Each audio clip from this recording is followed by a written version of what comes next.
Lots Okay. of interesting things happening. Okay. Started early. Lots of things to talk about. Good, good.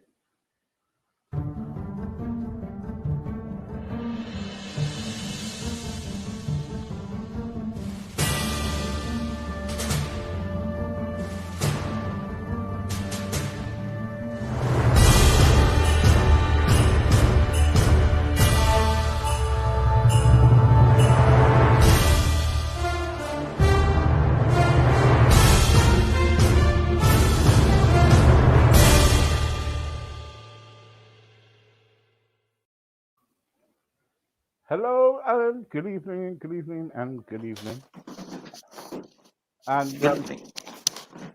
I was looking at something earlier and about care in the community, and what a subject that is, care in the community. Yeah. And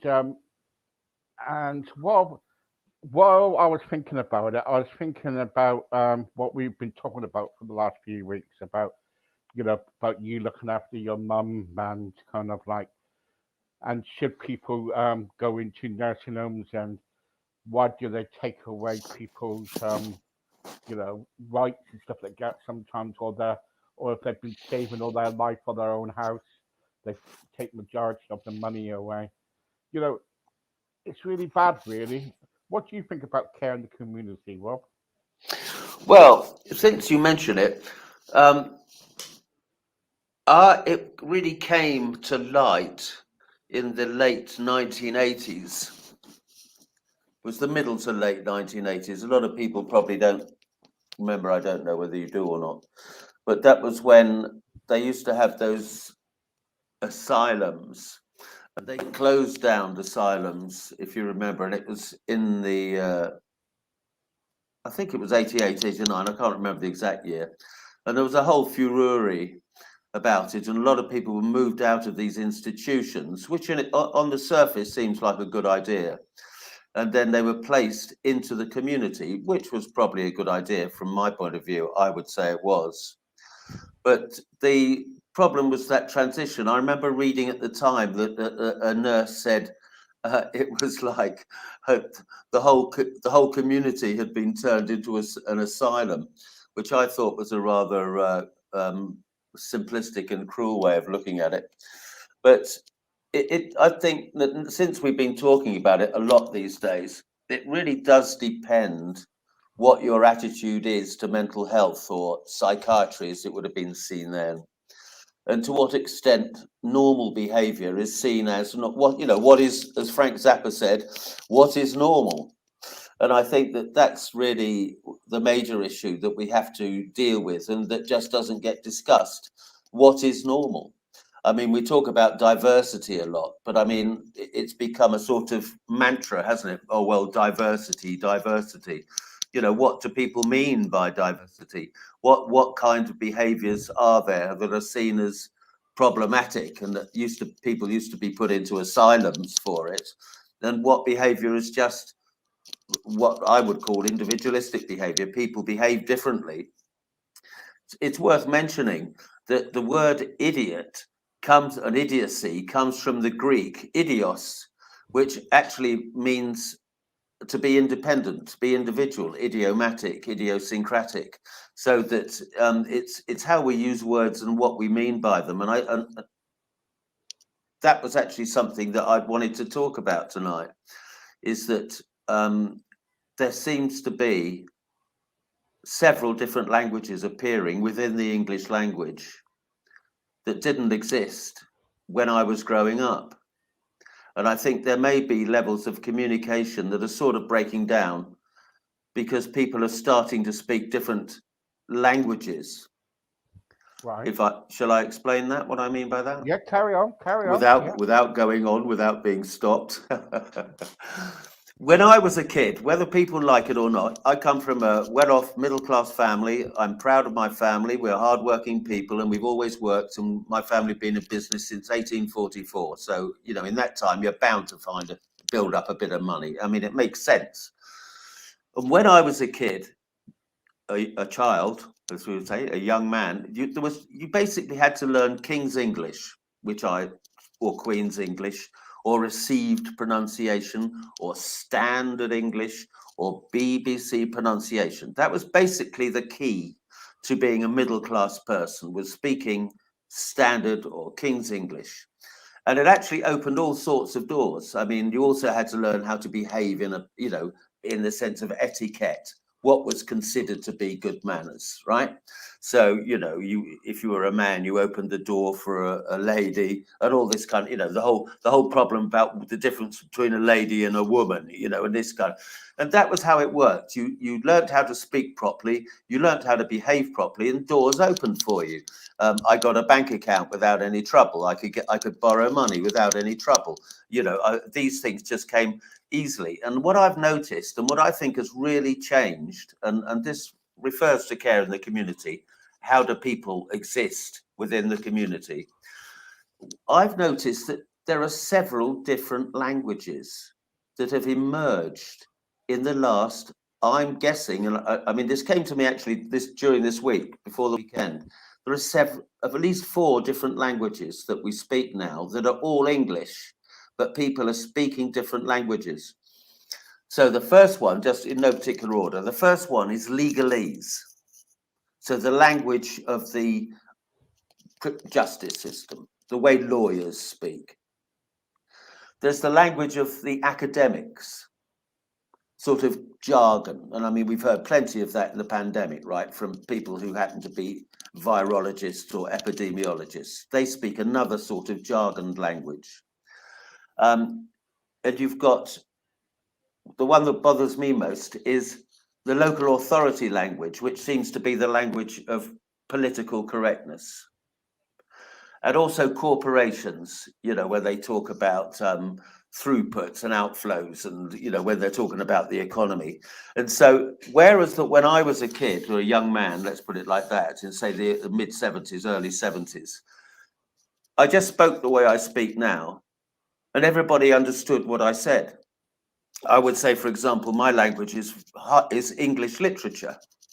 That was how it was seen. Shakespeare. I mean, Shakespeare plays a big. I once did a test on my written style, and it came out William Shakespeare, believe it or not. But Shakespeare, Charles Dickens, Aldous Huxley, Brave New World, he wrote. Orwell, whoever he heard. I mean, that was the language that I used and still use. But what I've found is that there are different languages now appearing, and particularly when a good example of the local authority political correctness is this whole gender issue that's come up, where they have certain vocabularies, and they actually struggle with my English because I use literary, it's kind of Shakespearean language, and these and the legal system. I mean, I'm not, it's not just the local authority, even the legal. When I was in the university system, they struggled with the way that I spoke because we've got this kind of political. If you remember, we called it politically correct. Then it's become called woke. I don't know whether because it's shorter. But I think people living in the community are having to struggle with these different languages. I think that's a part of what's going on. And so that if people don't speak the way or say the things that the so-called authorities expect you to, they can see you in very negative ways. And I think that that's the problem with care in the community. And, looking after my mother, as I've said before, I think, and with John Paul, who's got his issues, I come into contact with the local authorities a lot, and the legal system, as it happens over time. They speak a different language. They don't speak normal English. And I think that this is the problem that that's what's dawned on me, because I mean, I speak good English. I had an excellent education, and I love English.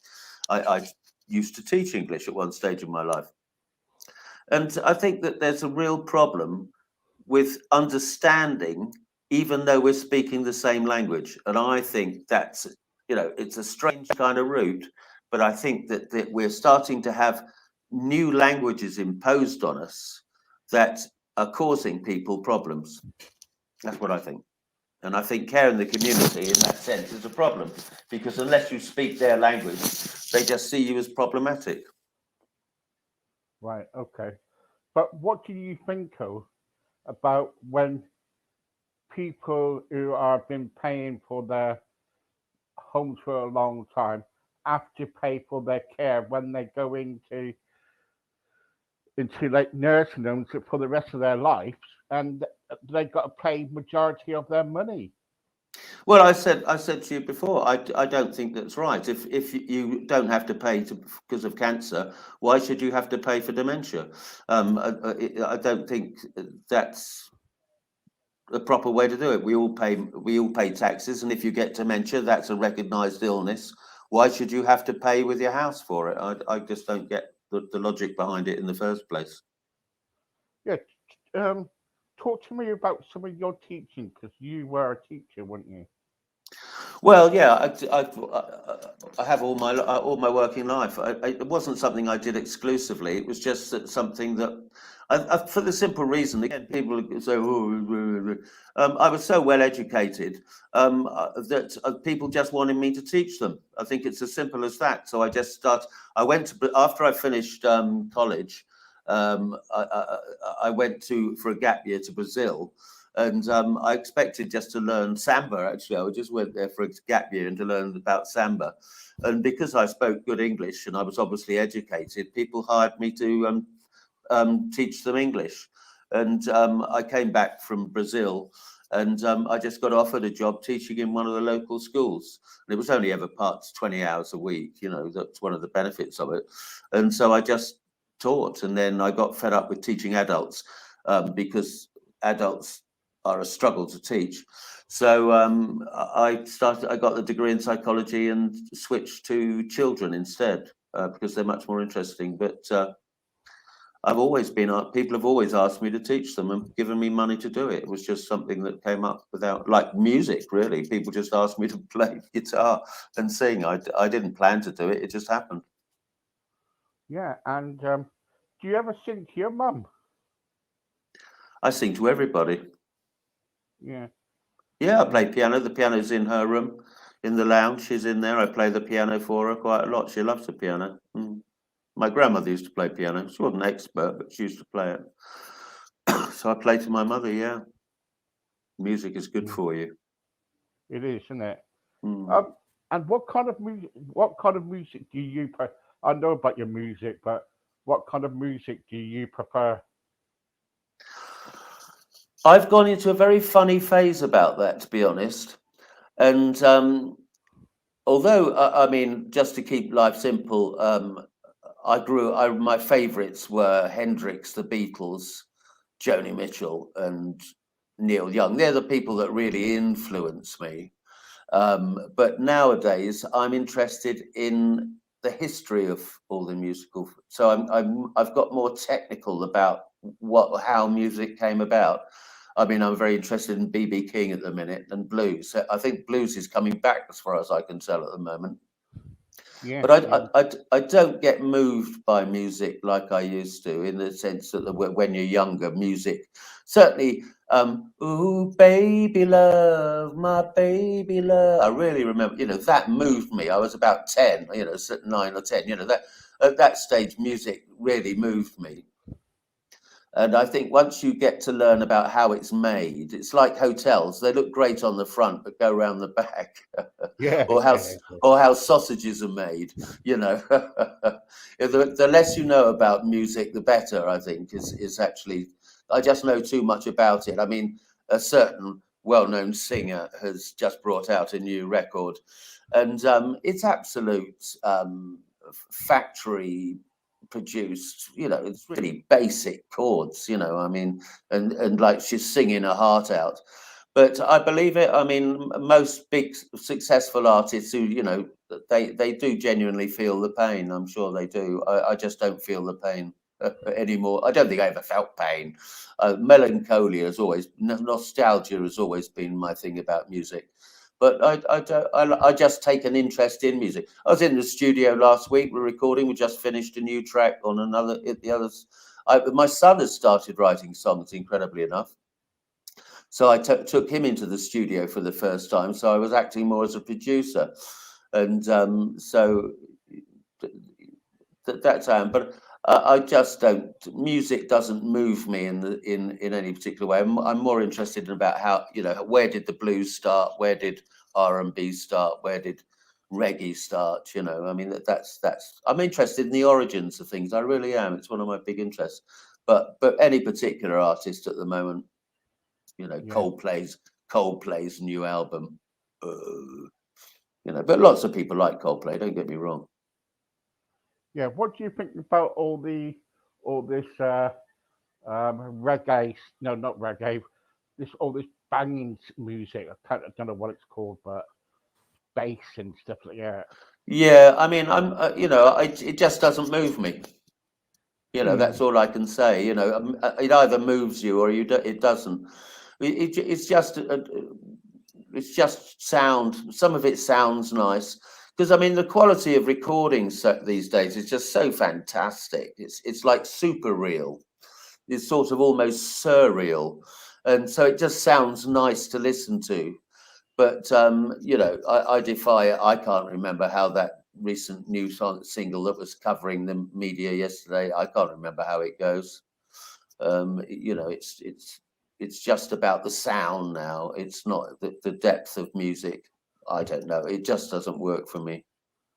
yeah, and also what I want to ask you about is um, your time when you kind of like, because I know that you're looking after your mum and kind of like caring for your mum and all that. You've got carers coming in and everything. Mm. What do you think about this new law coming in now, where they're saying that? I don't know if you heard about it, but Yeah. where it's kind of like they're saying that the care, the care packages, everybody, it's got to be assessed again, and um, and around about 50%, will actually not receive any care. Well, I can't specifically say that about that bit that I've heard about that, but I think what the general idea at the moment is that the government, or what we've paid in, it's our money after all, that we will get money for what I'm doing, so that you'll get two visits or something. I think I was told they pay up to two visits, up to a double visit 4 times a day. That will be if you're extremely disabled. But I think the general idea is they want you to stay at home. And so they'll pay for people to come in. They don't want to pay for people to go into care homes because we know it's a death sentence. You die within 18 months if you go into a care home. It's much better to stay at home. So that what I think that, I mean, I don't think it's been made. I've been listening, obviously, but I think that's generally what they do. And I think that what we're going to hear more is that families should look after their parents. They shouldn't leave their parents on their own. I mean, I plan to look at, I mean, with my grandmother's assistance, we agreed that I would look after my mother. I knew I was going to look after my mother. I planned to do it, whether that's my management side of me, but, you can plan to do these things. And just to say suddenly, oh, I never imagined my father was going to be, my mother was going to live. It's just ridiculous. We're all going to get old. And my grandmother knew that in 1991 when she was already 96. She knew my mother would need care. And they chose me because I'm a responsible and trustworthy person. And so that's why they wanted me to do it. And I think that, just to leave, English, it is, this is anthropology. It's well known that what's different about England to the rest of the world, and was certainly the case in 1600. You can read Alan Macfarlane, The Origins of Capitalism. He's written, not the origin, the Capitalist Culture. That's the one he wrote. I wrote the other one. That the breaking up of the family is what made England England. It fragmented. The older son usually went away, and the younger son stayed at home when they had, the majority of people had farms.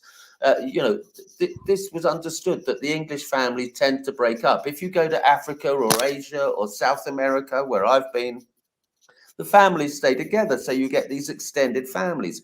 They actually like sleeping five to a room. Even middle class people, they all pile into the same room because they enjoy sleeping together. That's actually what they like. They don't want a room on their own. They don't want to live on their own. They think it's odd if you live on your own. They really do. They take grandma in, or go and live with grandma. This is what they do. And, the thing is, we can do that in a structured way. We can say, right, Englishness is about being individualistic and living on your own. There are huge numbers of elderly single women living alone in sometimes quite large houses. It's one of the problems of the housing situation. There's nothing wrong with that. But to avoid the problem, families should organise themselves to look after grandma or grandpa. I mean, they used to have annexes. I mean, that was a middle class thing. You'd sell grandma's house, either build an annex on your house already, or buy another house with room for grandma. There are all sorts of ways to do it. Because I've never been married, it wasn't a problem for me. I could move in with mother, and I would say it's not a problem, but I could move in with her. But I think that, again, it's the way we understand situations, the way we understand the world. I mean, I've heard it on the news, people saying, families have got to plan for granny getting old. And so either somebody live with her, and so, they can deal with the cooking and, the general running of the place. Because remember, I save the family £4,000 a month by looking after my mother. I mean, that's a lot of money, isn't it? It is, yeah. Yeah. So, I mean, I think I'm entitled to, enjoy the benefits of not having all those expenses if I'm doing that, the normal expenses. I mean, I became a pensioner officially on Thursday. I received my first payment of my pension, which was lucky because the last few months of lockdown were getting a bit squeezed. So, you You can can buy me organise. a beer now. Yeah, you what? I'm well known for not buying rounds, but I don't go to pubs now anyway. But you're welcome to come round and have a drink, I must No, say. I'm only But joking now. you're in Exeter anyway or something, you say it's not likely. But no, I mean, we can organise our lives. I still think it's one of the great anomalies is that somebody grows up in Bournemouth, they get their A levels, and then they go to university in Birmingham, say, and they go and work in a hospital in Birmingham, and they could just as easily come and back into Bournemouth and work in a hospital in Bournemouth, but they don't. And I think, I'm very suspicious about that. I think there's a certain element of being able to control people. If you live in Bournemouth with your parents, then there's less control over what the corporate thought can do with you. But I don't think people should go and live in a long way away and leave your parents all alone. It's just not sensible. And I never did that. My mother didn't even like it when I went on tour. She didn't like it when I went to Brazil.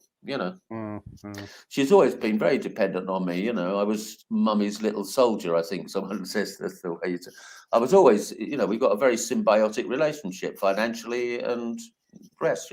I don't think my mother's perfect by anything, but she's still my mother, and I owe it to her. I've had a great life, and apparently what they call it in the business is a millionaire's death, and that is to die peacefully in your bed.